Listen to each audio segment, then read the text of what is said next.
Hello, Dr. Kelly Rose Chermack and fellow scholar practitioners. My name is Bart Boyce. I'm your septuagenarian fellow student down here in Houston, Texas. Oh, it's time to do those old journaling blues again. For this week's journaling assignment, we were to introduce ourselves, which I've just done, and cover 5 different prompts. I was a little long in the first one, so I'll try to be a little quicker. First one, the reflective journaling by Michelle Ortlipp, 2008. The two things I really loved in this, Ortlipp says, I chose to make my experiences, opinions, thoughts, and feelings visible to an acknowledged part of the research process through keeping reflective journals and using them in writing up the research.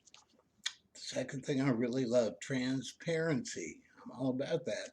The researcher cannot claim that what is described is true or valid because particular strategies have been put in place through method.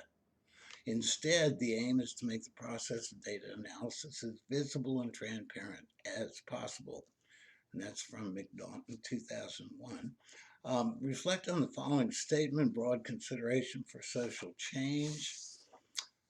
I love this. I took something from Michael Quinn Patton and his lenses that I had not thought of before, and that's considering myself an um, participant observer.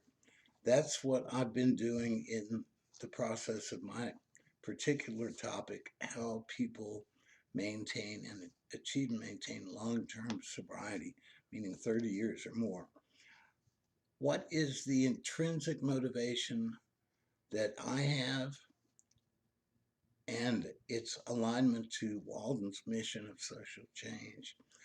By being a participant observer and by open-ended exploratory questioning, both interviews and questionnaires, I hope to provide a better explanation of the mechanisms involved in long-term sobriety. This perhaps will help inform other 12-step programs and also help bridge the gap between AA and the psychotherapeutic treatments.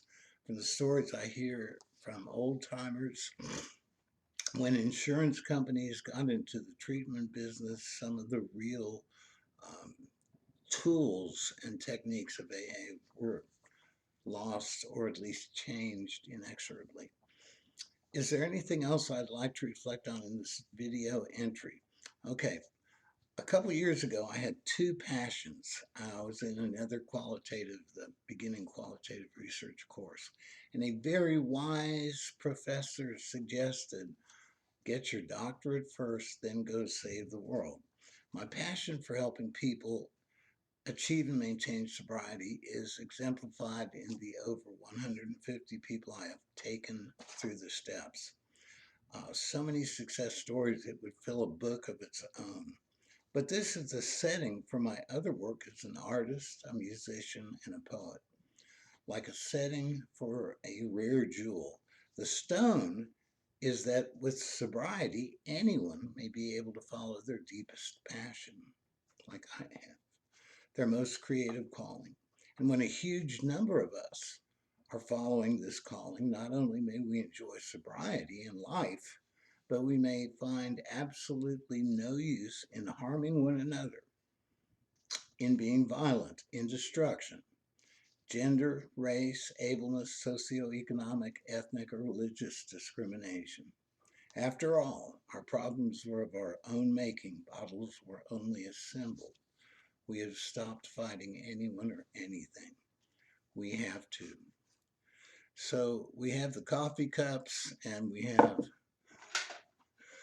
huge amounts of artwork going into, oops, NFT creations as we speak to help fund the IA for P, the Intergalactic Artists for Peace, which the website is being redone as we speak. And that's my introduction. And I'm really glad I had this week to reflect on so many wonderful topics.